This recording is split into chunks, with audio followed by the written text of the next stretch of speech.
Hi guys, how are you? I hope you're fine. Espero que vocês estejam ótimos e espero também que vocês estejam prontos para retomarmos as nossas aulas.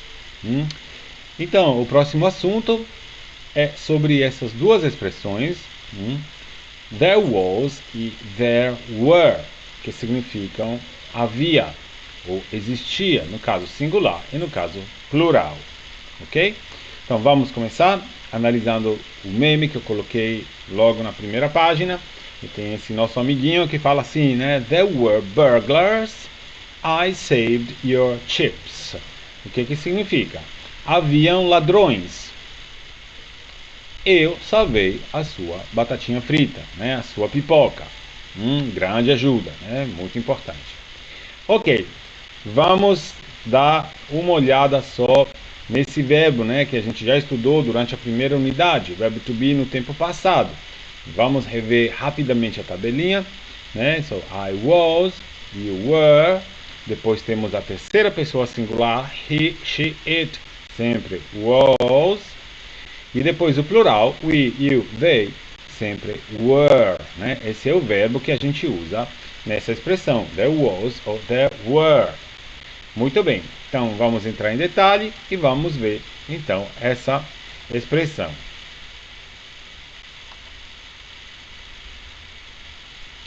Então, no caso affirmative, caso afirmativo, there was, como eu já adiantei praticamente, havia, existia ou houve, existiu, no caso singular.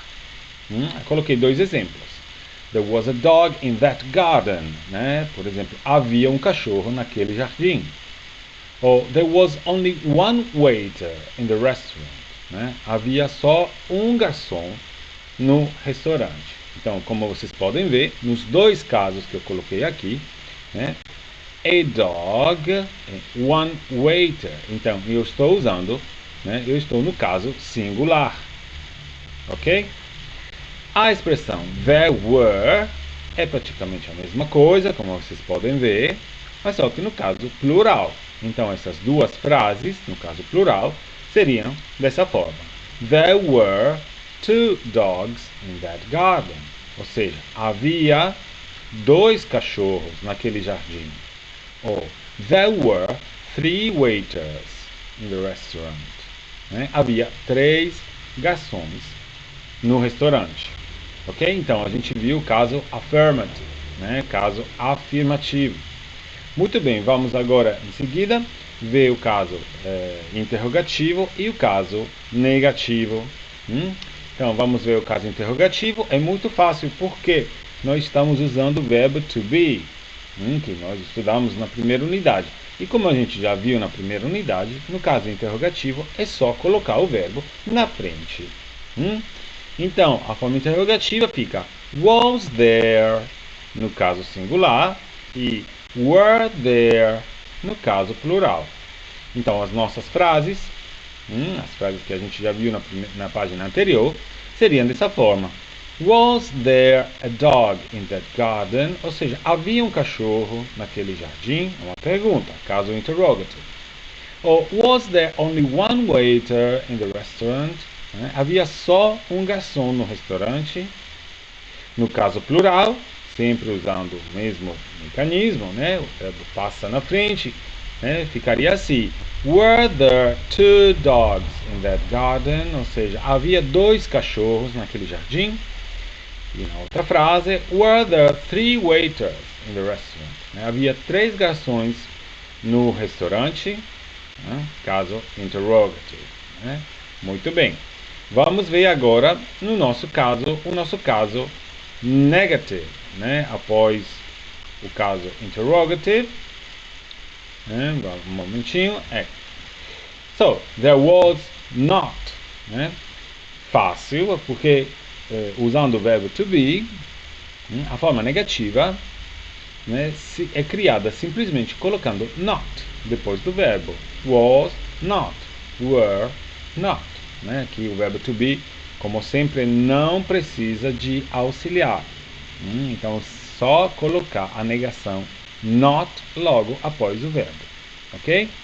Então vamos ver as nossas frases. No caso singular, there was not a dog in the garden. Não havia um cachorro no jardim. Existe a possibilidade de usar a forma reduzida, there wasn't a dog in the garden, que, para dizer a verdade, é até a mais comum. A segunda frase, there was not only one waiter in the restaurant. Não havia só um garçom. Ok, na forma reduzida, contracted form, fica there wasn't only one waiter in the restaurant. Ok? Very good. No caso plural, there were not two dogs in that garden. E na forma reduzida, there weren't two dogs in that garden. E na outra frase, there were not three waiters in the restaurant. Ok? E na forma reduzida, contracted form, fica there weren't. Um pouquinho, a língua fica um pouquinho embolada na boca, mas é assim mesmo, There weren't. Ok, muito bem. Então, nada melhor, depois dessa explicação, ver logo um exercício para verificar, para testar o nosso conhecimento, para ver se a gente aprendeu ou não. Então, vamos lá. Eu preparei algumas frases e vamos colocar there was ou there were, dependendo do contexto da frase. Então, vamos ver. A primeira frase. In the past, no passado, many houses here. Muitas casas aqui. Então, aqui eu estou claramente no caso plural. Many houses. Então, será qual? There was ou there were? Claramente será there were. There were many houses here.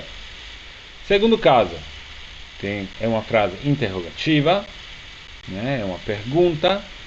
Então vamos ver, aqui já tem a palavra there e a palavra é assim. E a frase diz assim: havia um carro na garagem. Então nesse caso eu estou no caso singular, um carro. Então qual é a palavra que falta aqui? É claramente was.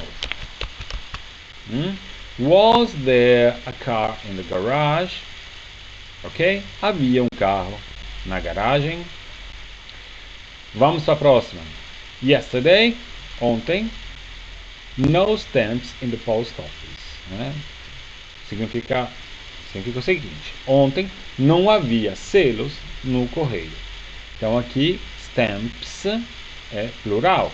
Então nesse caso será there was ou there were. Claramente there were. Então vamos colocar. Ok?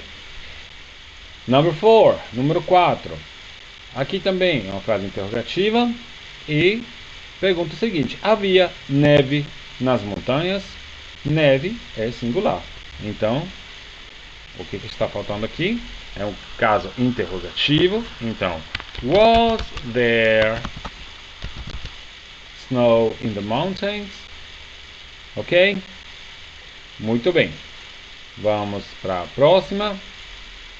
Aqui é: havia bons filmes na TV no último final de semana. Então, o que está faltando aqui? A palavra were. Havia filmes na TV. Ok. Esse exercício a gente vai terminar na sala. Espero que o assunto seja claro. E nada, a gente se vê daqui a pouquinho nas nossas atividades com o WhatsApp. Ok? Bye bye, see you!